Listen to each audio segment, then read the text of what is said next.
श्री राधे श्री राधे श्री राधे।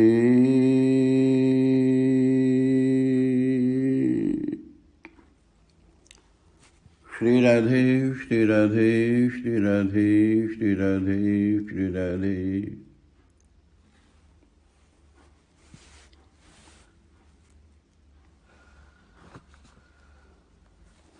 आध्यात्म की प्राण ऊर्जा विश्वास।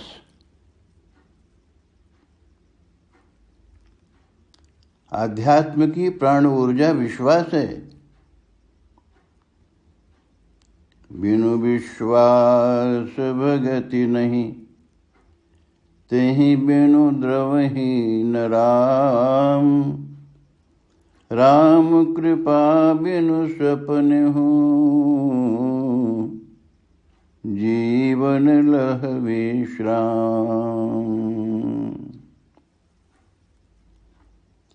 अध्यात्म का अर्थ है आत्मा में। आत्मा में जो भी गतिविधि संपन्न होती है या जो कुछ घटता है वह सब आध्यात्म है। इस आध्यात्म का अधिष्ठान है विश्वास। विश्वास के बिना भक्ति का उद्गम नहीं।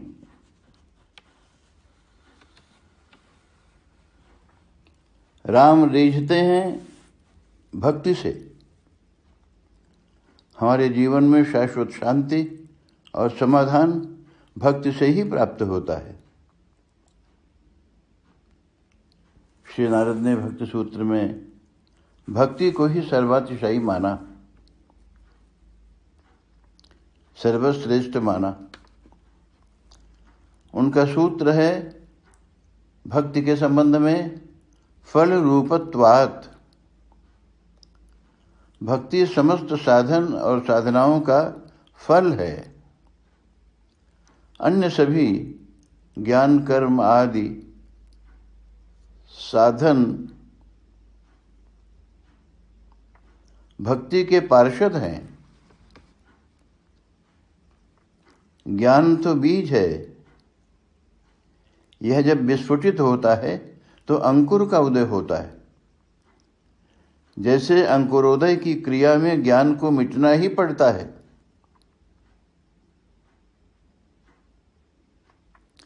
ठीक वैसे ही जैसे अंकुर को जन्म देने के पहले बीज मिट जाता है, दाना खाक में मिलकर गुले गुलजार होता है।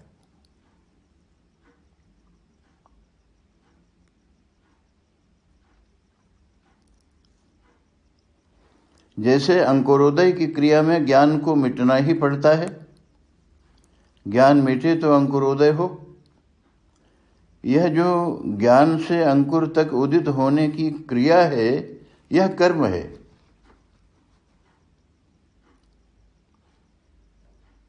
बीज से पादप का जो विस्तार है वह सब कर्म है। पादप की शाखा प्रशाखा का जो पल्लवन है तथा पुष्प आदि के रूप में उसका जो प्रस्फुटन है या अभिव्यक्ति है, वह योग है।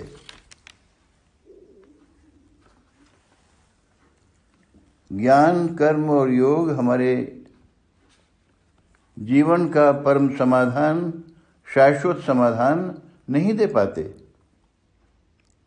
ज्ञान बीज है, कर्म विस्फोट है और योग विस्तार है। वृक्ष की छांव तले कोई राहगीर भूखा बैठा है। आम्र वृक्षों के अमराई में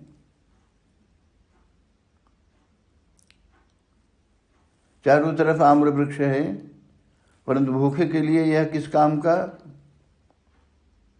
सब कुछ है वृक्ष में, बीज, अंकुर और विस्तार। विस्तार में फूल भी सम्मिलित है, परंतु यह सब उस राहगीर के किस काम का? इससे भूख तो मिटती नहीं। इसी प्रकार आध्यात्म साधना के क्षेत्र में ज्ञान, कर्म और योग हमारे जीवन का शाश्वत समाधान नहीं है। इसीलिए नारद जी कहते हैं अपने सूत्र में, सातु ज्ञान कर्म योगीभ्योपि अधिकतरा। वह भक्ति ज्ञान कर्म और योग से भी अधिक श्रेष्ठ है, क्योंकि यह भक्ति फल रूपा है। कोई भूखा प्यासा फल से अपनी भूख मिटा सकता है। श्री राम सीता और लक्ष्मण के साथ ऋषि भरद्वाज के आश्रम पधारे, परंतु ऋषिवर अतृप्त ही रहे। उन्होंने राम के आगमन को अपनी साधना का फल माना। कुछ और मांगा तो था ऋषिवर ने, परंतु वह राम न दे सके थे। ऋषिवर ने मांगा था राम से प्रेम।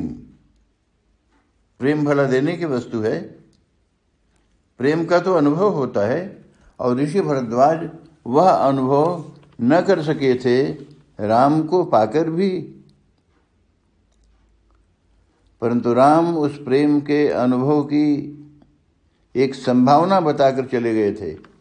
कहा था राम ने कि मुनिवर, जो तुम मांग रहे हो मुझसे वो तुम्हें अवश्य मिलेगा और बिना मांगे मिलेगा, परंतु वह मैं नहीं, मेरा भरत देगा। प्रेम का महासागर है जो अपनी मर्यादा को तोड़कर बह रहा है। महर्षि, मांगोगे तो मिलेगा, नहीं मांगोगे तो मिलेगा, मिलेगा ही नहीं, सघन घन घटा बन बरसेगा जीवन में। और बेटा भरत, तुम्हारे आने से वह प्रेम जो न मिला था राम से, अब चहुओर लहरा रहा है और सारा परिवेश राम प्रेमाभिषिक्त हो रहा है। राम का दर्शन मानो प्रेम बीज का आरोपण था, और तुम्हारा आगमन दर्शन भरत उस प्रेम बीज का परम फल है। सुनहु भरत हम झूठ न कही, उदासीन तापस बन रही, सब साधन कर सुफल सुहावा, राम लखन सिय दर्शन पावा।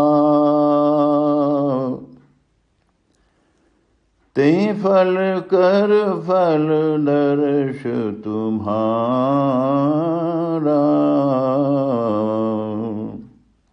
सहित पयाग सुभाग हमारा।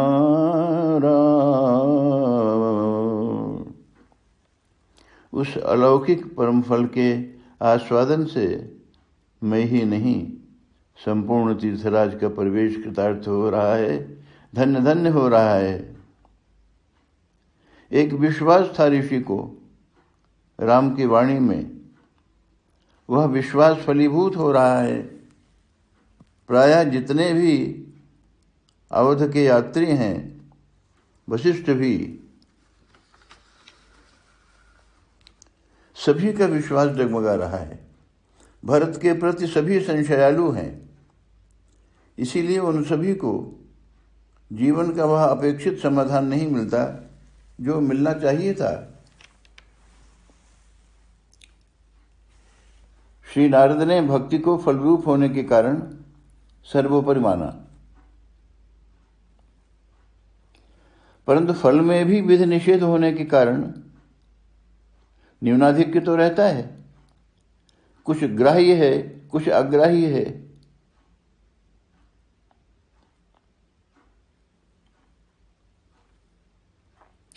फल में छिलका है, फेंकना पड़ता है, बीज है, निकालना पड़ता है।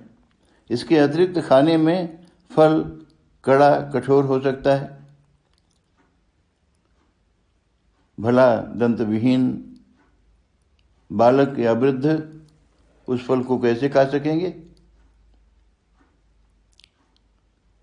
तो ऐसे वेदांतियों को भी फल का आस्वादन कराने के लिए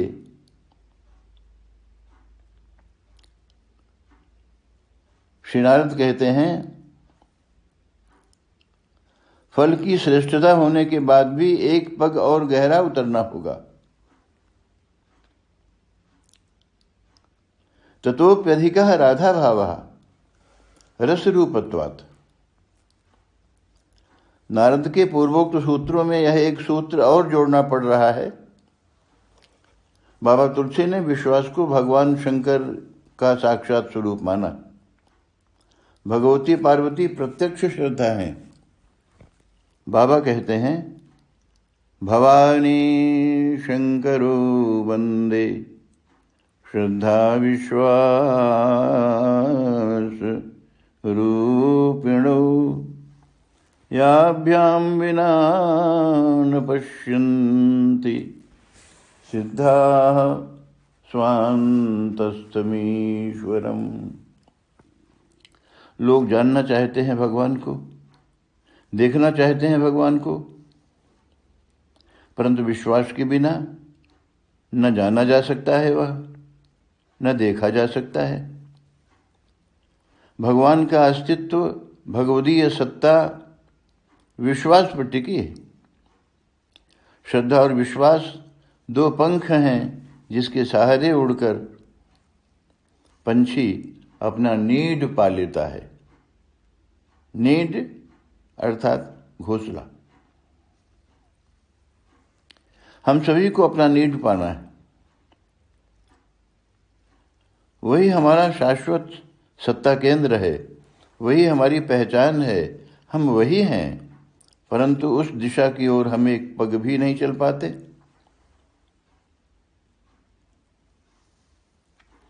चलना चाहते भी नहीं।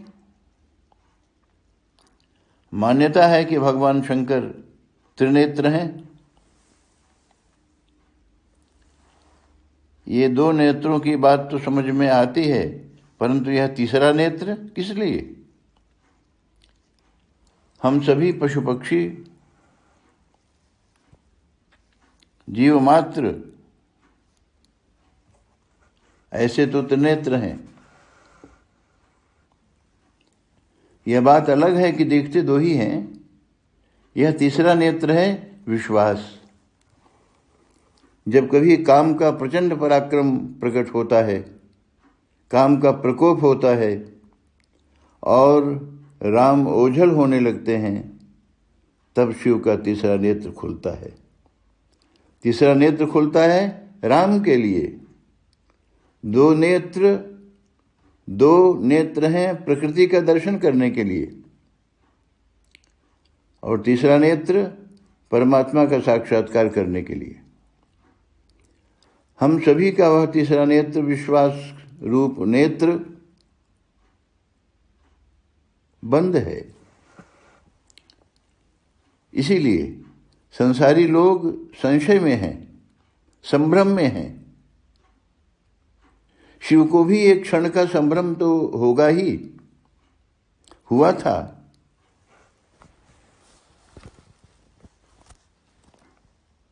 जो सम्मुख प्रकट है वह राम है कि काम है?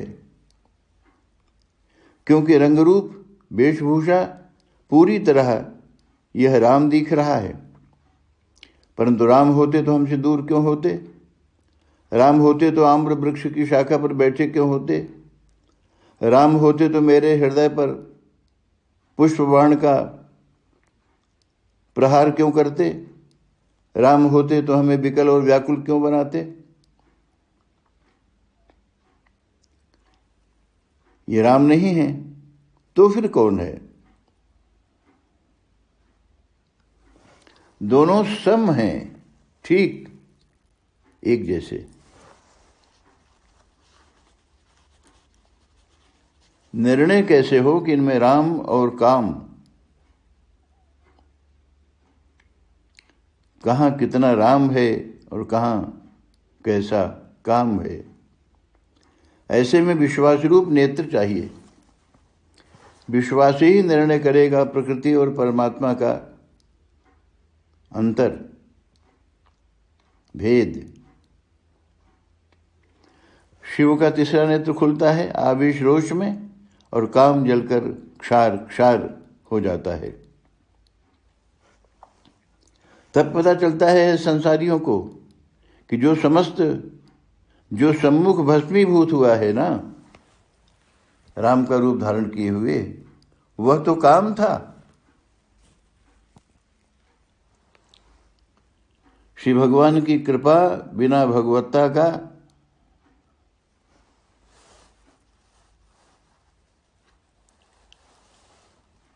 श्री भगवान की कृपा बिना भगवत्ता का ज्ञान नहीं होता।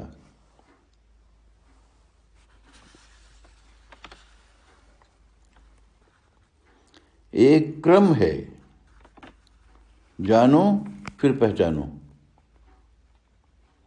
जानने और पहचानने के बीच विश्वास की सत्ता है। जब हम एक दूसरे को जानते हैं तो विश्वास करते हैं।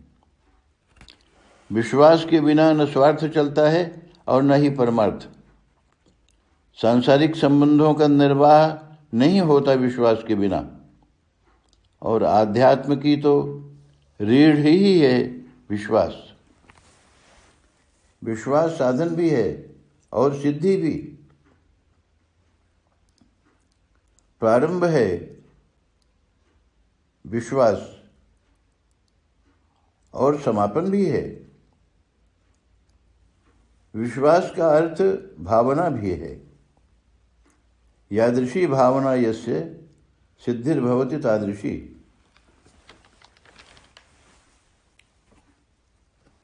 मूर्तिकार या पाषाण शिल्पी किसी अनगढ़ी पाषाण शिला को या अमूर्त को मूर्त रूप प्रदान करता है। उस पाषाण शिला को देखने की दो विधाएं हो सकती हैं। दो विधि या दो तरह का नजरिया हो सकता है। इनमें से एक है विश्वास।